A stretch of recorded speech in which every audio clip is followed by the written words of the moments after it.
गरिबांच्या घरात अन्याय होतोय, हालायचं नाही कुणी सुद्धा. एकही व्यक्ती हल्ला तर आपण हल्ल्यात जमा होतोय, हे लक्षात ठेवा. ऐका की हा भीक माग आम्ही त्या सगळी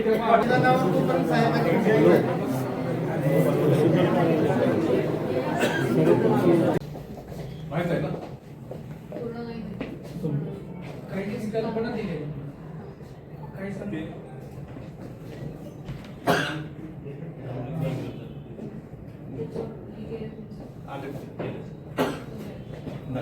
विषय असा आहे की शहरामध्ये एवढी सगळी घटना घडून आपल्याला त्याची पूर्ण कल्पना नाही, ह्यातच दुर्दैव आहे शहर. ऐकून घ्या का, 2 मिनिटं ऐकून घ्या. हे आपल्याला एक शहराचे या भागाचे प्रतिनिधी म्हणून आपल्याला ज्ञात पाहिजे, हे आपल्याला पहिल्यांदा ज्ञात नाही.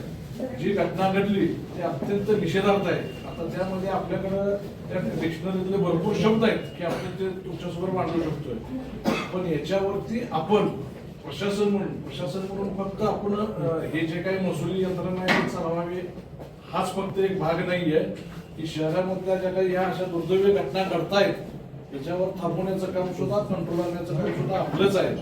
पोलीस प्रशासनानं ज्या प्रमाणात ही घटना घडू नये किंवा जी घडलेली घटना आहे त्या परत वारंवार होऊ नयेत म्हणून ज्या काही प्रतिबंधात्मक कारवाई करायला पाहिजे होत्या.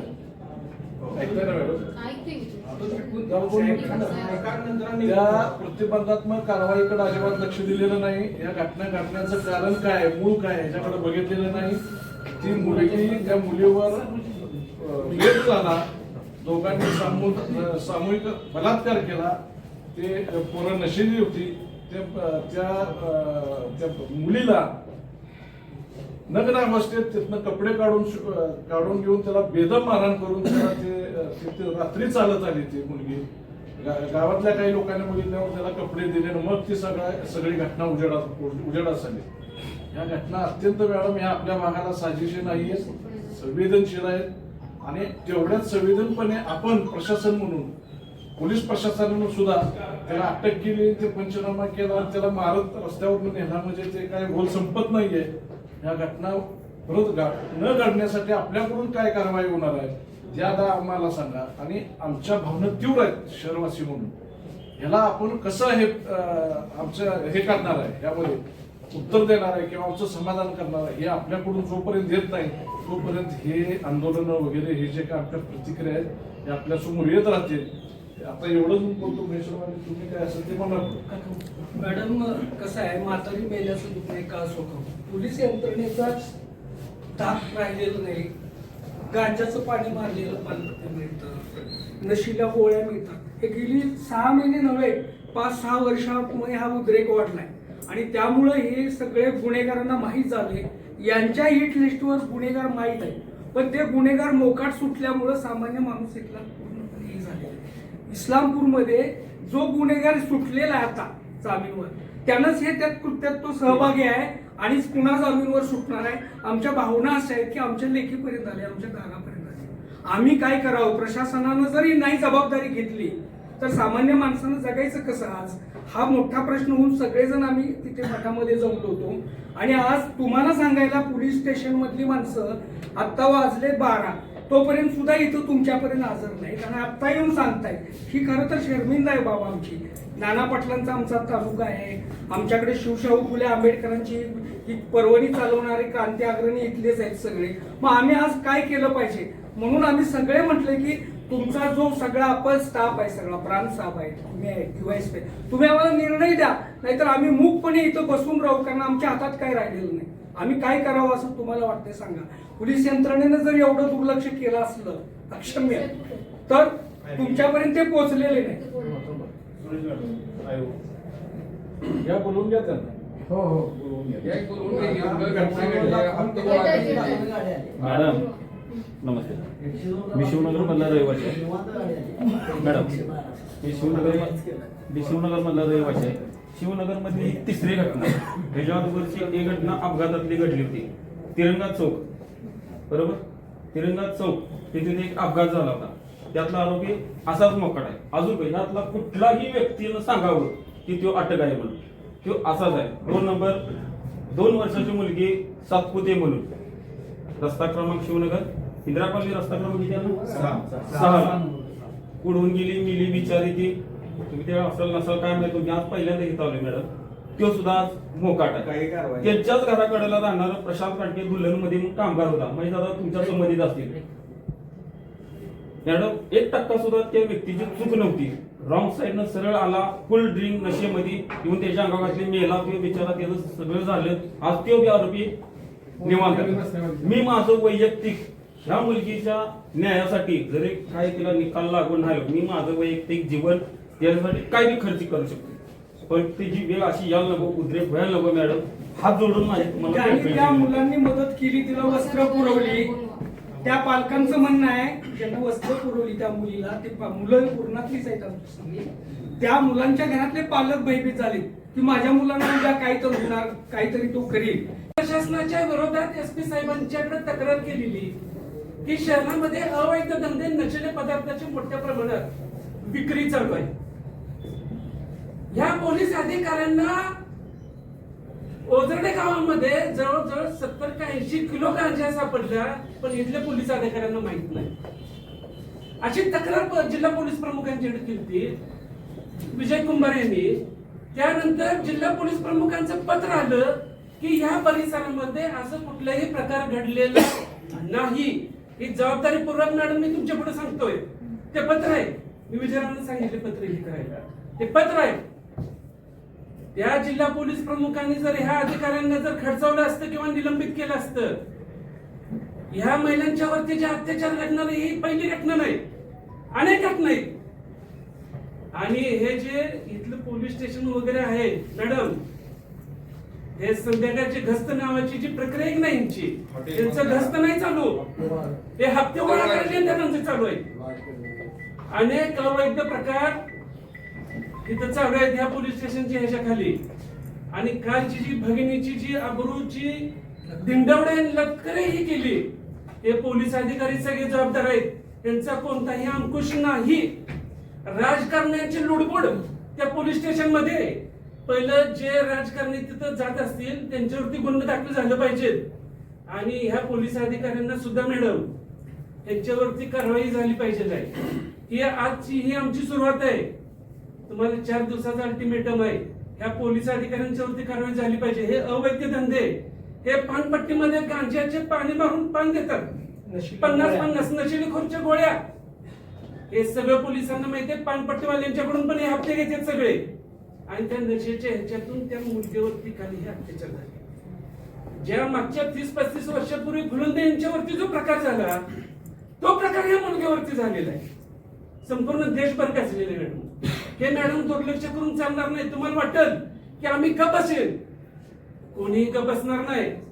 हा क्रांतीवीरांचा हा तालुका आहे. बीजी काकांनी बहिणी वगैरे ही सगळी लोक आलेली आहेत की मुख्यमंत्र्यांच्या पर्यंत ही तक्रार जाऊ देत. मुख्यमंत्र्यांनी सुद्धा याची दखल घेतली पाहिजे मॅडम. आता नाव आमच्या गावात इस्लामपूर ईश्वरपूर झालं.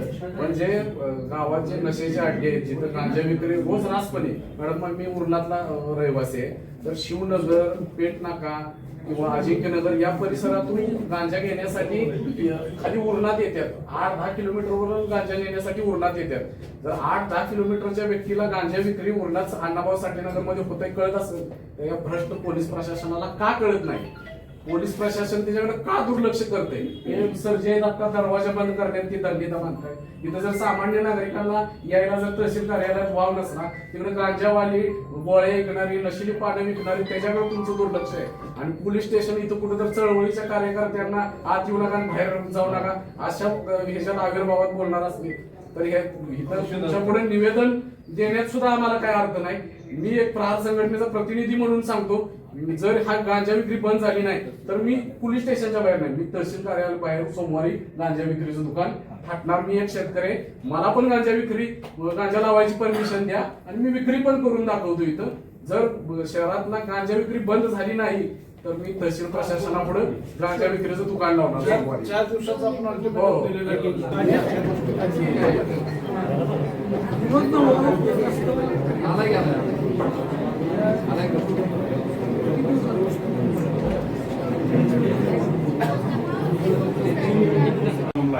त्या घटनेच्या अनुषंगानं जी काही माहिती पोलीस प्रशासनाची आहे ती मी थोडक्यात आपल्याला देतो या ठिकाणी. घटना आपल्याला त्या दिवशी 12:30 वाजता डायल 112 कॉल आल्यानंतर समजली. त्याबरोबर आपले महिला अधिकारी त्या दिवशी नाईट राऊंडला होत्या. त्यांनी तात्काळ त्या ठिकाणी जाऊन त्या मुलीला, पीडित मुलीला आपण पोलीस स्टेशनला घेऊन आलो. तिच्याकडे विचारपूस केली. ती सुरुवातीला काही गोष्टीचा उलगडा ती करत नव्हती. भीतीपोटी असेल किंवा काही कारण असतील त्याच्या मागे. त्यातून पण आपण तिला विश्वासात घेऊन विचारपूस करून त्या जे गुन्हेगार आहेत त्यांची नावं आपण निष्पन्न केली. पीडित महिलेच्या आईला तक्रार देण्यासाठी सुद्धा आपण कन्व्हिन्स करून ते तक्रार घेऊन आपण गुन्हा तात्काळ दाखल केला. गुन्हा दाखल होण्यापूर्वीच आपण आरोपींची नावं निष्पन्न करून आपण आरोपींना ताब्यात घेऊन आरोपींना पोलीस स्टेशनला आणून आपण त्यांना अटक केलेलं आहे. दरम्यानच्या काळात पीडितचं वैद्यकीय तपासणी, गुन्ह्यात वापरलेलं वाहन, आरोपींच्या अंगावरती असलेले कपडे असतील किंवा बाकी जो काही पुराव्याच्या दृष्टिकोनातला जो काही भाग असतो तो सर्व आपण अगदी फॉरेन्सिक व्हॅन असेल, या सगळ्या शास्त्रीय जे काही इक्विपमेंट असतात त्याचा वापर करून आपण सर्व तपास केलेला आहे. आरोपींना काल कोर्टात आपण हजर केले आणि आरोपींचा 4 दिवस पोलीस कोठडी रिमांड सुद्धा घेतलेला आहे.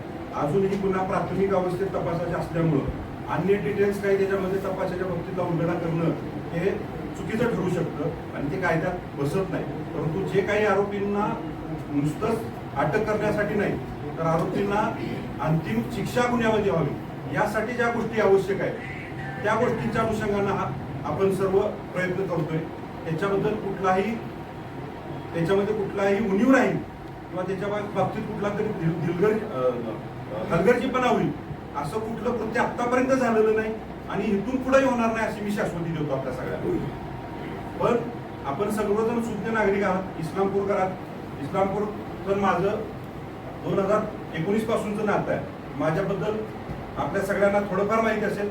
मी चुकीचं काम करणार नाही, चुकीच्या प्रवृत्तीला पाठीला घालणार नाही. भलं मला त्यासाठी माझं काम करताना किती विरोधन करावं लागला तरी चालेल.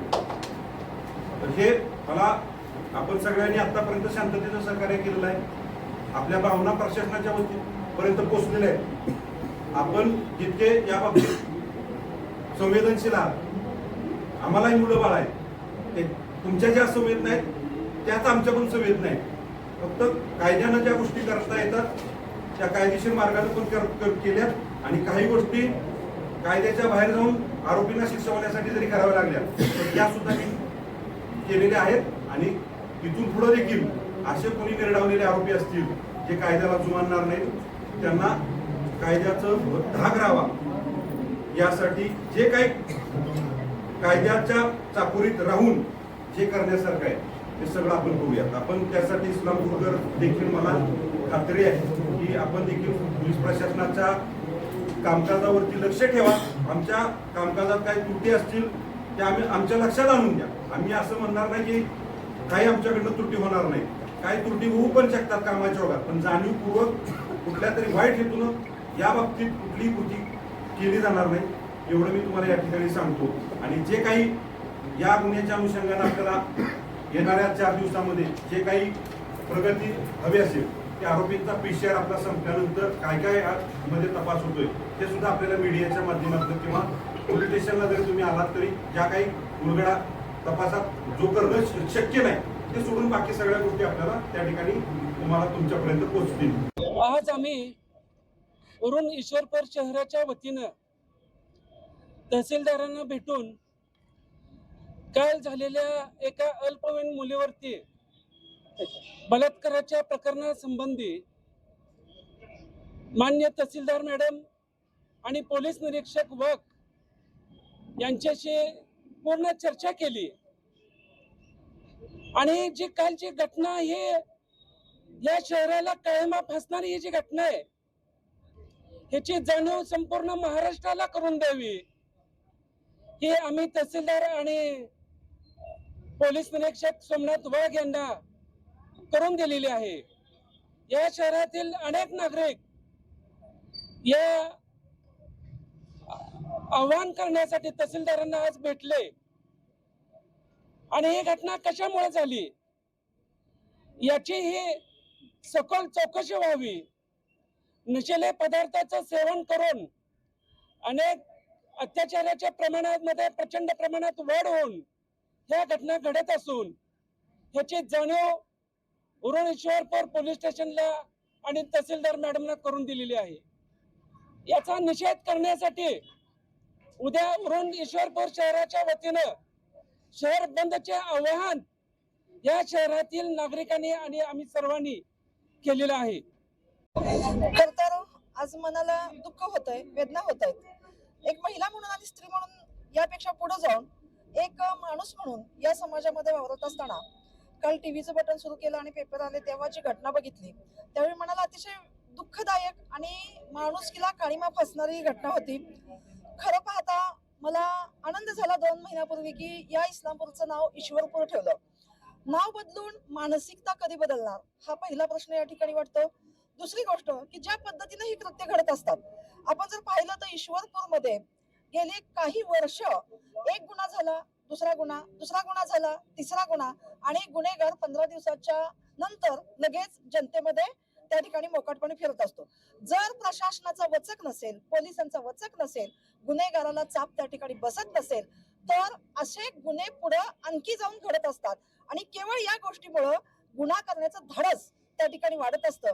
अतिशय दुर्दैवी घटना आहे, अमानवीय अमानुष अशी घटना आहे. आमच्या महिलांच्या हृदयाला कुठेतरी यात तीव्र वेदना होत आहेत की उद्या माझी मुलगी शाळेमध्ये पाठवायची का नाही आणि पाठवली तर ती सुरक्षित घरामध्ये येईल का नाही, कुठे समाजात बाहेर फिरताना ती सुरक्षित असेल का नाही. हे असं घडत असेल तर पोलिसांचे असेल, प्रशासनाचे असेल आणि समाज म्हणून तुम्हाला सर्वांची असेल ही जबाबदारी जास्त आहे. आमच्या अध्यक्षांनी सांगितल्याप्रमाणे आम्ही फक्त गुन्हा घडल्यानंतर त्या ठिकाणी जागा झालेलं नाही आहोत. 6 महिन्यापूर्वी आम्ही स्वतः जाऊन इस्लामपूरमध्ये अशा ठिकाणी गुन्हेगारीचं प्रमाण कुठं आहे, अशा पद्धतीने मुलींची छेडछाड कुठं कुठं केली जाते, कशा प्रकारची वाहनं बंद अवस्थेत एसटी स्टँड वरती आहेत हे स्वतः आम्ही पोलिसांना सांगितलं. त्यावेळी आम्हाला समोरून उत्तर आलं तिथं वाहनं आहेत आणि आम्ही सांगितलं हेही आम्हीच सांगायचं का. मग अशा पद्धतीनं जर समाजाकडे बघण्याची उदासीनता प्रशासनामध्ये असेल तर या लोकशाहीच्या देशामध्ये हे अजिबात चांगलं नाहीये. या घटनेचा आम्ही जिल्हा महिला राष्ट्रवादीच्या वतीनं तमाम माझ्या महिला भगिनींच्या वतीनं या ठिकाणी तीव्र निषेध करतो. पण पुढे जाताना असंही वाटतं की एक सामाजिक जबाबदारी म्हणून, सामाजिक बांधिलकी म्हणून आम्ही प्रशासन आहे, समाज आहे, विविध संघटना आहेत, ही सगळी जरी मागणी करत असेल तेव्हा माझ्या महिला भगिनींना मी तुमच्या चॅनलद्वारे या ठिकाणी संदेश देते की आई म्हणून माझी पहिली जबाबदारी आहे आणि ही जबाबदारी आपण जर घरातून पार पाडायला सुरुवात केली तर काही प्रमाणात का होईना हा समाज, हा देश, हे राज्य, हे शहर बदलण्यासाठी तुमचा आमचा हातभार नक्कीच या ठिकाणी लागेल. यांचा मी तीव्र शब्दात निषेध करते. त्यांना फास्ट ट्रॅक कोर्टामध्ये हा गुन्हा. नमस्ते, मी सौ पुष्पलता विनायक खरात, अध्यक्ष उरण ईश्वरपूर राष्ट्रवादी काँग्रेस पक्ष शरदचंद्र पवार. आज जी इस्लामपूर शहरामध्ये जी घटना घडलेली आहे त्याचा पहिल्यांदा मी तीव्र शब्दात निषेध करते. आज आपण बघताय महिला कशा असुरक्षित झालेल्या आहेत. 17 तारखेला सायंकाळच्या 8:30च्या दरम्यान 2 नराधमांनी अतिशय छोट्या अल्पवयीन मुलीवर अत्याचार केले आणि तिला नग्न अवस्थेत सोडून ते पळून गेले. खरं तरी नशेतून झालेली ही घटना आणि अतिशय लाजिरवाणी आणि समाजाला काळीमा फासणारी घटना घडलेली आहे. या घटनेचा तर निषेध करतोच आम्ही. काल आम्ही पोलिसांना सुद्धा धारेवर धरलेलं होतं की असे हे गुन्हे थांबले पाहिजेत. वारंवार ईश्वरपूर शहरामध्ये महिला असुरक्षित आहेत. आज बाजारातून फिरताना असेल, गर्दीच्या ठिकाणी असेल, स्टँडवर असेल, कोणत्याही ठिकाणी वारंवार शहराच्या आम्ही नेहमी निवेदन देत असतो. मे महिन्यात संदर्भात निवेदन दिलेली होती पण अजूनही ते काम पूर्ण झालेलं नाही. महिला खरोखर असुरक्षित झालेल्या आहेत. म्हणजे हा कायदा सुव्यवस्थेचा काय जाब राहिला आहे का नाही लोकांच्या मध्ये, मुलांच्या मध्ये. खरंच प्रशासनानं यावर लक्ष दिलं पाहिजे. ही जर अशा घटना थांबल्या नाहीत तर आणि या आरोपींना कठोर शिक्षा झाली नाही तर उरण ईश्वरपूर राष्ट्रवादी महिला काँग्रेसच्या वतीनं तीव्र स्वरूपाचं आंदोलन करून आम्ही नक्कीच या न्यायापर्यंत पोहोचण्याचा प्रयत्न करू.